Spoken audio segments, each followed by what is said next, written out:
Insperity presents the Small Business Advocate Show with Jim Blasingame, brought to you by FedEx, CareerBuilder.com, and Palo Alto Software. This is a copyrighted production of Small Business Network, Inc., all rights reserved.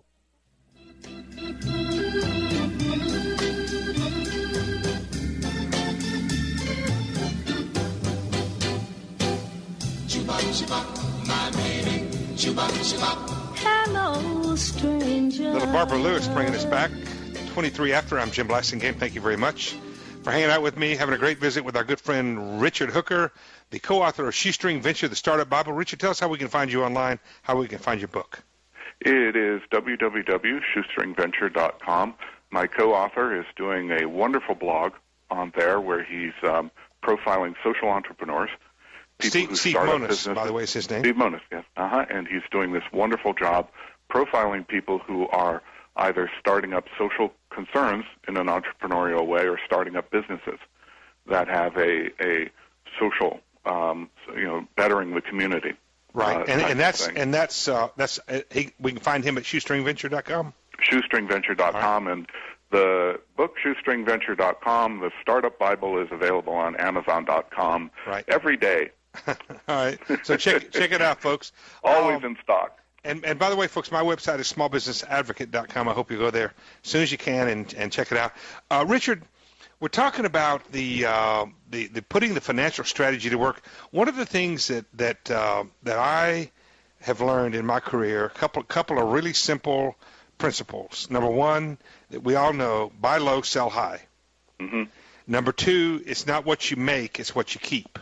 That's correct. Talk to us about that. Talk to us about those two things. Gild those lilies just a little bit there. Any business you start, whether it's a retail business or a consultancy or you're making you've got a great product idea. 1 million great products die every day simply because they only exist in people's brain cells. And then the millions that get written down die because they don't have the right financial strategy. Right. And financial strategy really is about it. In other words, the number one question isn't, are people going to buy it? That's a big question, but it's not the number. It isn't, how can I make it? How can I pay for it? Where am I going to get an investor? Those aren't the big questions. The real question is, what kind of revenues are we going to make, and how much of those revenues are we going to keep? How much profit are we going to keep? Right. The mistake that people make, even in the startup, and by the way, I'm here to tell your people that, your audience, that you don't have to give up profit at the beginning. In fact, it's usually one of the worst ways. What do you mean by that? A product.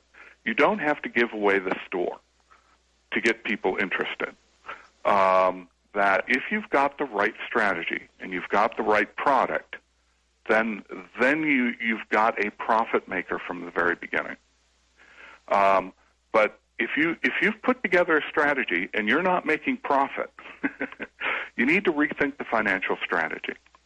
You need to rethink what you're doing. Now, we've got this great guest coming up, Russell, who talks about business valuation. Right. One of the key aspects of business evaluation is the profit you're making in a business. And so a financial strategy, for instance, one of the things Apple does is part of its financial strategy for products is to keep the money rolling in, is that they don't just make money when they sell you an iPhone. They make money every time you buy something for the iPhone. Right. They don't just make money when you buy an iPad. They make money every time you buy something from iTunes. In other words, it's ongoing revenue from a product. Now, it's a capital item in the beginning, and then an annuity, kind of an annuity transaction continuing to come in. Right, exactly. And why do you have to have AT&T on the iPhone? Because they're the ones who pay Apple the most for the customers. So how does a small business owner pull that off? Well, again, this is about the kind of this isn't the kind of thing that you could apply to any and all products. But the question is how do you turn each customer? One of the financial strategy questions, which becomes a marketing question, is how do you turn each customer into an ongoing customer? So often websites, so often continuity programs might be a good idea. Don't go out there, if you've got a great idea for a dietary supplement, don't go out there and sell dietary supplements. Sell the dietary supplements in 6 months or 12-month subscriptions. Right. Say, hey, we will send this Find to a you way free. to get people. If you like it, you'll get 3 months. Exactly. Find a way to get people to come back, either through loyalty programs or something like that, right?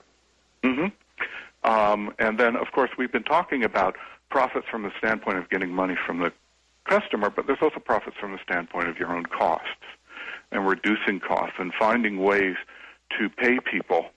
For instance, I'm a huge fan of revenue sharing for startups that don't have a lot of money, is making deals with people, including potential employees, and just saying, I'm not going to pay you, I'm going to pay you what I make. This is a good way to bootstrap a company.